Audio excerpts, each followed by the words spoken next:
So the Camino de Santiago is an old pilgrimage. There's, I don't know how many routes there are, but there's a number of different routes all across Europe, and they all end up in Compostela de Santiago, which is a city in the northwest of Spain.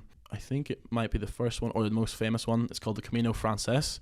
It starts in the bottom of France and ends up in Compostela de Santiago. So it's a 779.5 kilometer walk from the bottom of France to the tip of Spain. There's little hostels along the way called albergues, and you stay in them along with all the other pilgrims. So I walked for 27 days. I took 3 rest days speckled throughout in some of the big cities, and I was probably averaging about 35k per day. Kind of up at 5:30, get 10k in, stop for like 2 double espressos and the croissant, hit the road 15k, stop for a bit of lunch, and then head on to your destination for about, you're wanting to get in about 2 or 3 before the sun kind of hit.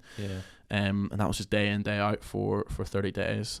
It got so rough. Looking back on it, I absolutely relished that, but it was complete type 2 fun. So in the moment, I was devastated. Like, I could pull up some videos on my phone of me. Like, there's one of me at like 4:45 in the morning in the Meseta, which is the most notorious part of that route. It's roughly 7 to 10 days of hiking, and it's just barren, flat, and essentially the same as a desert. Like, and it was scorching. There was no one about. The towns were ghost towns, like completely derelict. And you would just have the wee hostels. And I remember one morning, I would send my family updates every day, like a wee video telling time and what my plans were for the day. And I didn't sleep a wink the night before. I woke up drenched in sweat, like from about, I would literally say 15 minutes of sleep. And I came outside and I threw my stuff together. My friends had they had went on. There was one of my friends left. I was just going to catch up with them was the plan, but I tried to put on my shoes. My feet were completely swollen. They were just in agony, and I couldn't tie my laces. I couldn't get my feet into my shoes, and I just videoed myself trying to tell the time, and broke down into like the most like probably raw fit of crying I've ever had, where it's uncontrollable and you can't stop it.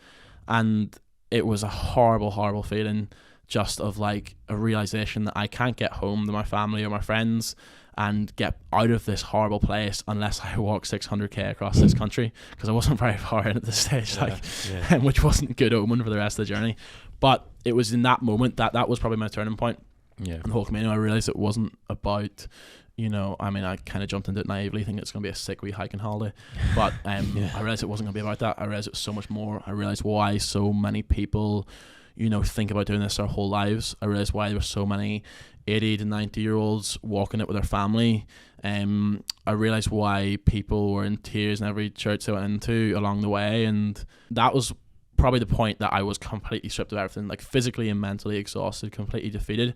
And in that moment, my mate Clara was with me that morning. I caught up with her, and we just both kept saying out loud, let's just put one foot in front of the other, and then we'd stop, and I'd be like 10 steps in, and I'd be like, and she'd be like 1 foot in front of the other. We kept saying that out loud, and that was the moment where I chose, like, this is what you signed up for. Like, this is why you threw yourself out of your comfort zone, like, to find out who you are whenever shit gets real. And it was in that moment that I decided, well, are you who you say you are, or who you're not, and then it's just keeping going from there. And with that low point came so much joy in every other moment that I had along the way, with friends in amazing scenarios, and there was still like loads of low points to come, but every emotion from them was real and was raw, and every positive emotion was just experienced like some crazy sort of drug.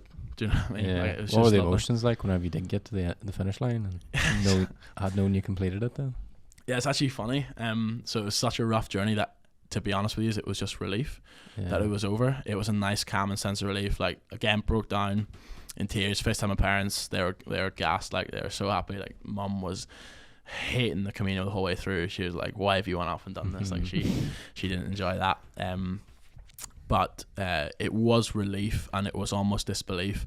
One really nice memory I have from it was something my friend Kat said, was that we sat down. So we arrived in late because we'd done a mammoth day to finish it. We're like, we're getting this done today. So we missed all the crowds. Usually there's loads of crowds in those atmosphere, but we arrived in late, about 4:30.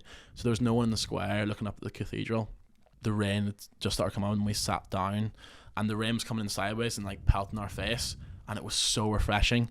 And she said that for 30 days there, we walked day and a lot of night, and we had the sun scorching that side of our face, and when we finally got to Santiago, it was relieved with the rain, and we just sat there looking up in awe, like being cooled off from this journey, and just kind of in disbelief at what we'd done. So it was relief getting in, and then disbelief at what we'd achieved, and it definitely took about 4 or 5 days for it to settle in. But once it did, it was just kind of a quiet confidence of, oh yeah, we made it through.